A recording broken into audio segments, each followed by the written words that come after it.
लोग जय एकादशी का व्रत करते हैं वे अवश्य ही सहस्त्र वर्ष तक सर्वलोक में निवास करते हैं। बोलिए लक्ष्मी नारायण भगवान की जय, एकादशी मैया की जय, विजय एकादशी।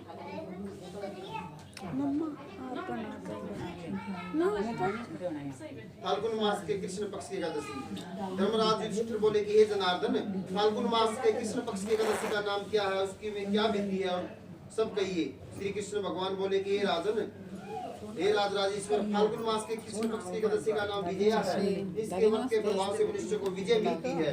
इस विजय एकादशी का महत्व के श्रवण में पठन से समस्त पाप नष्ट हो जाते हैं। एक समय देवर्षि नारद जी जगतपिता ब्रह्मा जी से पूछा कि हे ब्रह्मा जी, आप मुझे फाल्गुन मास के कृष्ण पक्ष की विजय नाम की एकादशी का व्रत विधान बताए।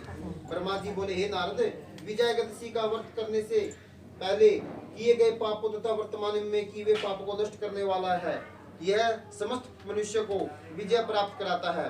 त्रेता युग में श्री रामचंद्र जी ने जब 14 वर्ष का वनवास हो गया था, तब श्री लक्ष्मण जी तथा जानकी जी सहित पंचवटी में निवास करने लगे। तो इस जगह पर रावण ने भी सीता जी का हरण किया था। उस दुखद समाचार से श्री राम ने अत्यंत व्याकुल हुए थे। सीता जी की खोज में चल दिए। घूमते घूमते वे मरणासन जटायु के पास पहुंचे। कुछ आगे चलकर उनकी सुग्रीव से मित्रता हो गई और उन्होंने बाली का वध किया। श्री हनुमान जी ने लंका में जाकर सीता जी का पता लगाया। वहां से लौटकर हनुमान जी ने श्री राम जी के पास आए और उन्होंने सब समाचार रामचंद्र जी से कहा। श्री रामचंद्र जी ने सुग्रीव की संपत्ति लेकर वानरों भालुओं की सेना सहित लंका का प्रस्थान किया। श्री राम जी के जब समुद्र के किनारे पहुंचे तब उन्होंने महान और अगाध मगरमच्छ से युक्त समुद्र को देखा। श्री लक्ष्मण जी से कहा, हे लक्ष्मण, इस समुद्र को हम किस प्रकार पार कर सकेंगे। श्री लक्ष्मण जी बोले, हे भाई, श्री राम जी यहाँ से करीब आधा योजन की दूरी पर कुमारी द्वीप है था। बकदालब्य नाम के में हे ऋषिराज, मैं अपनी सेना से यहाँ आया हूँ और राक्षसों को जीतने लंका जा रहा हूँ। आप कृपया कर समुद्र पार करने का उपाय बताइए। ऋषि बोले, हे श्री राम जी, मैं आपको एक उत्तम व्रत बतलाता हूँ। फाल्गुन मास के कृष्ण पक्ष की विजय एकादशी का व्रत करने से तुम समुद्र में अवश्य पार हो जाओगे और तुम्हारी विजय होगी। हे श्री राम जी, इस व्रत की विधि है कि 10वें के दिन सोना, चांदी, तांबा और मिट्टी किसी भी एक घड़ा बनाए। उस घड़े को जल में भरकर पंचबल्लभ रखकर वेदी को स्थापित करे। घड़े के नीचे सतनजा और ऊपर जौ रखें और श्री नारायण भगवान की प्रतिमा स्थापित करे। एकादशी के दिन स्नान आदि नित्य क्रम से निवृत्त होकर धूप दीप निवेदन नारियल आदि से भगवान की पूजा करें। फिर उस दिन भक्ति पूर्वक घड़े के सामने व्यतीत करें और रात्रि में भी उसी तरह बैठे रहकर जागरण करें। द्वादशी के दिन नदी तालाब के किनारे स्नान आदि से निवृत्त होकर उस घड़े को ब्राह्मण को दे दे। हे राम, यदि तुम ऐसा व्रत को सेनापतियों के साथ करोगे तो अवश्य ही विजयी होगे। श्री राम जी ने विधि पूर्वक विजय एकादशी का व्रत किया और उनके प्रभाव से दैत्यों के ऊपर विजय पाई। अतः हे राजन, जो मनुष्य इस व्रत को विधि पूर्वक करेगा उनकी दोनों लोकों में विजय होगी।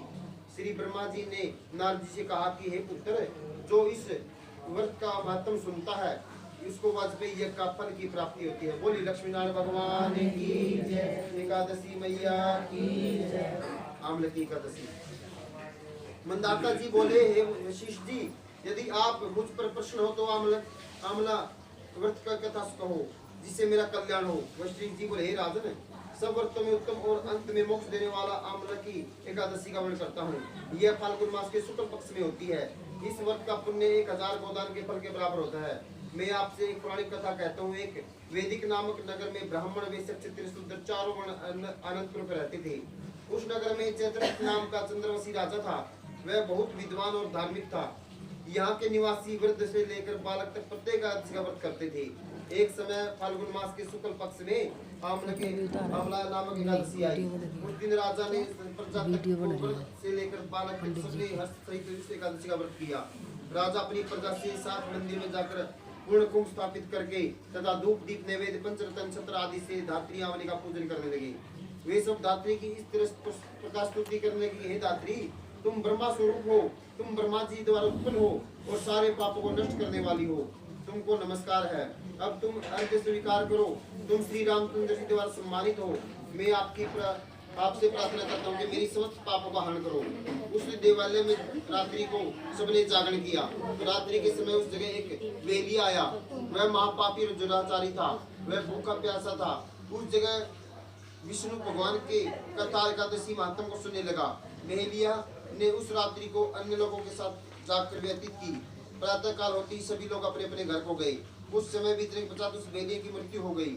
उस आमलक एकादशी के व्रत तथा जागरण के प्रभाव से उसने राजा विदुर के घर जन्म लिया। उसका नाम वसुरथ रखा गया। बड़े होने पर वह सिद्धरमणि सेना के सहित तथा धन धान्य से युक्त होकर 10 सहस्त्र गांवों का पालन करने लगा। वह तेज में सूर्य के समान और कांति में चंद्रमा के समान, वीरता में विष्णु भगवान के समान, अक्षमा पृथ्वी के समान था। वह अत्यंत धार्मिक, सत्यवादी और कर्मवीर तथा विष्णु भक्त था। वह सदैव यज्ञ किया करता था। एक दिन वह राजा शिकार खेलने के लिए गया। देवयोग से वह राजा रास्ता भूल गया। तब वह उसी वन में एक वृक्ष के नीचे सो गया। उसी समय पहाड़ी मछेरे वहां आए और राजा को अकेला देखकर उस पर मारो मारो का शब्द करके टूट पड़े। वह मछेरे कहने लगी कि इस दुष्ट राजा ने हमारे संबंधियों को मारा है, यह देश से निकाल दिया है, अतः इसे अवश्य मारना चाहिए। ऐसा कहकर वे मछेरे राजा के ऊपर अस्त्र शस्त्रों प्रहार करने लगे। उनके अस्त्र शस्त्र राजा की शरीर पर गिरते ही नष्ट हो जाते थे और उनको पुष्पों के समान प्रतीत होते थे। उस मछेरों के अस्त्र शस्त्र उन पर उल्टा प्रहार करने लगते, जिससे वे मूर्छित हो गए। उस पर समय राजा के शरीर से एक दिव्य स्त्री प्रकट हुई, जो अत्यंत सुंदर और वस्त्रों को धारण आभूषणों से भरपूर थी। उसकी भ्रुकुटी टेढ़ी थी, आंखें में लाल लाल अग्नि निकल रही थी। वह मछलियों को मारने दौड़ी और समस्त मछलियों को काल के गाल में पहुंचा दिया। अब राजा उस जगह उन मछलियों को मरा हुआ देखकर सोचने लगा कि इन शत्रुओं को किसने मारा। तब राजा ऐसा विचार कर रहा था कि तभी आकाशवाणी हुई और कहने लगे, हे राजन, इस संसार में तुम्हारे विष्णु भगवान के अतिरिक्त रक्षा कौन कर सकता है। इस आकाशवाणी को सुनकर राजा ने अपने नगर को वापस आ गया और शुद्ध राज्य करने लगा। महर्षि वशिष्ठ जी बोले, हे राजन, यह सब आमल की कथा की एकादशी के व्रत का प्रभाव था। जो मनुष्य इस आमल की एकादशी का व्रत करते हैं वह प्रत्येक कार्य में सफल होते हैं और अंत में विष्णु लोक को जाते हैं। बोल एकादशी मैया की जय, लक्ष्मी नारायण भगवान की जय।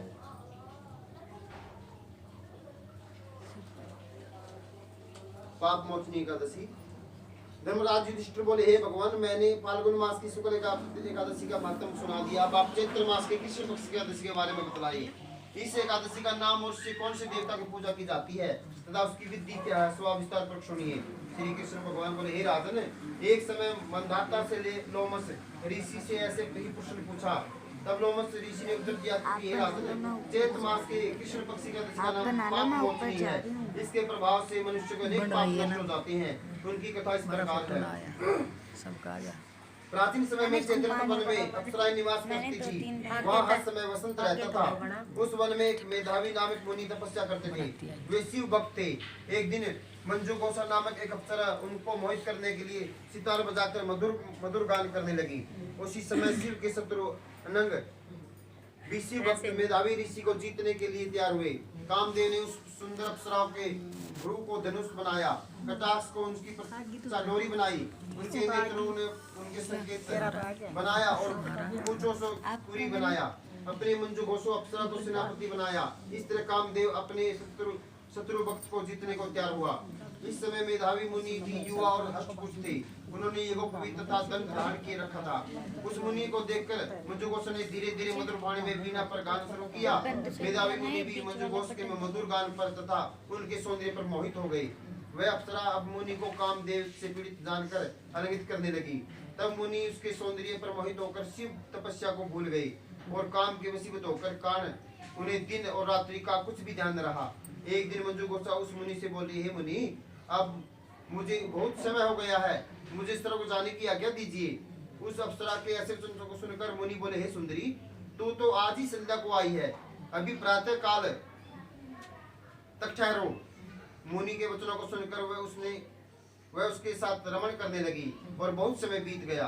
फिर उसने मुनि से कहा, हे मुनिदेव, आप मुझे स्वर्ग जाने की आज्ञा दीजिए। मुनि बोले, अभी तो कुछ ही समय नहीं हुआ, अभी कुछ देर और ठहर। इस पर वह अप्सरा बोली, हे मुनि, आपकी रात्रि तो बहुत लंबी है, अब आप सोचिए कि मुझे आपके पास आए कितना समय हो गया है।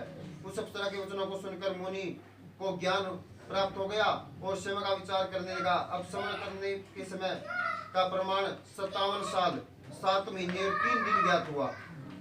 तो वह उस अप्सरा को काल का रूप समझने लगा। वह महान क्रोधित हुआ और तप का नाश करने वाली उस अप्सरा पर की तरफ देखने लगा। उसके अंदर कांपने लगे और इंद्रियां व्याकुल होने लगी।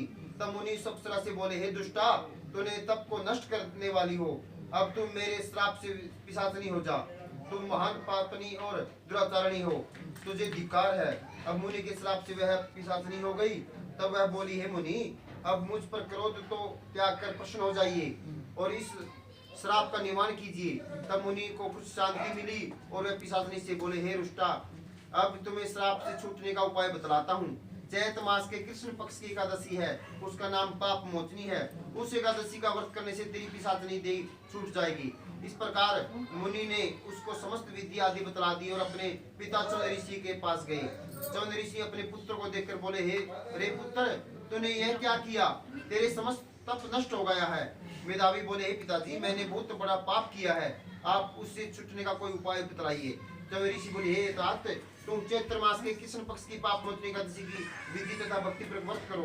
इन वचनों को सुनकर मेधावी ऋषि ने पाप मोचनी एकादशी का विधि पूर्वक उपवास किया। उसके प्रभाव से उसके समस्त पाप नष्ट हो गए।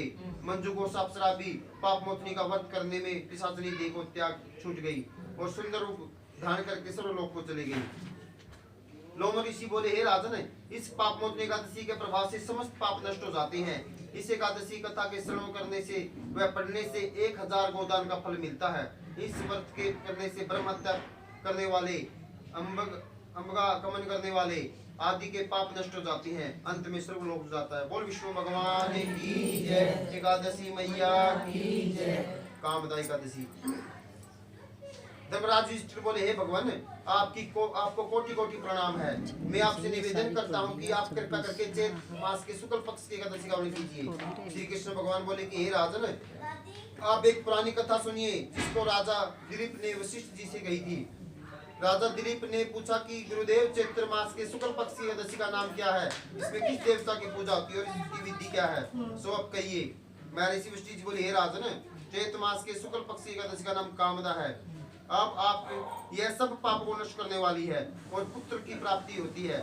इसके व्रत से कुयोनि छूट जाती है और अंत में स्वर्ग की प्राप्ति होती है। अब मैं उसका महत्व कहता हूँ, आप ध्यानपूर्वक सुने। प्राचीन काल में एक भोगीपुर नाम के नगर में एक पुंडरिक नाम का राज्य करता था। वहाँ अनेकों अप्सराएं, गंधर्व, किन्नर आदि निवास करते थे। उसी जगह ललिता और ललित नाम के 2 स्त्री पुरुष अत्यंत वैभवशाली घर में निवास करते थे, विहार किया करते थे। एक समय राजा पुंडरिक ने गंधर्वों से एक सभा में क्रीड़ा कर रहे थे। उस जगह ललित गंधर्व भी उसके साथ गाना गा रहा था, परंतु उसकी प्रेमिका ललिता उस जगह नहीं थी। वह उसको याद करने के कारण अशुद्ध गाना गाने लगा। नागराज कर्कोटक ने राजा पुंडरिक से इसकी चुगली कर दी। इस पर राजा पुंडरिक ने ललित को साफ दे दिया कि अरे दुष्ट, तू मेरे सामने गाता हुआ है भी अपनी स्त्री का स्मरण कर रहा था।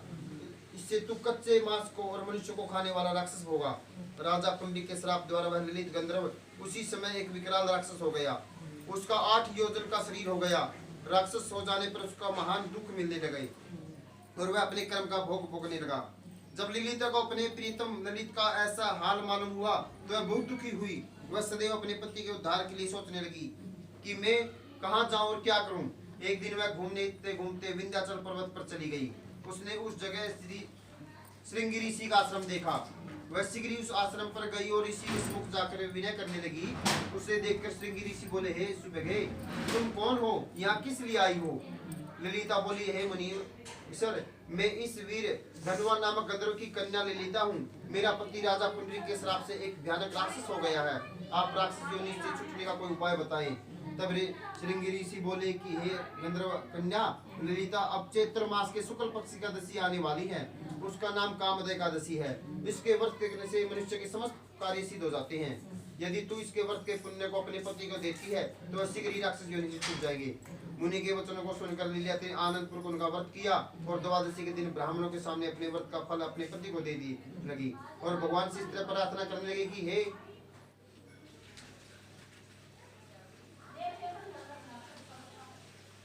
हे प्रभु, मैंने जो व्रत किया है उसके पुण्य से मेरे पति राक्षस योनि से शीघ्र ही छूट जाए। एकादशी का फल देते हुए उनका पति राक्षस योनि से छूट गया और अपने पुराने स्वरूप में को प्राप्त हुआ। वह पहले की भांति लीला के साथ विहार करने लगा। कामदा एकादशी के प्रभाव से वह पहले की भांति अब अधिक सुंदर हो गया और पुष्प विमान में बैठकर स्वर्गलोक को चले गए।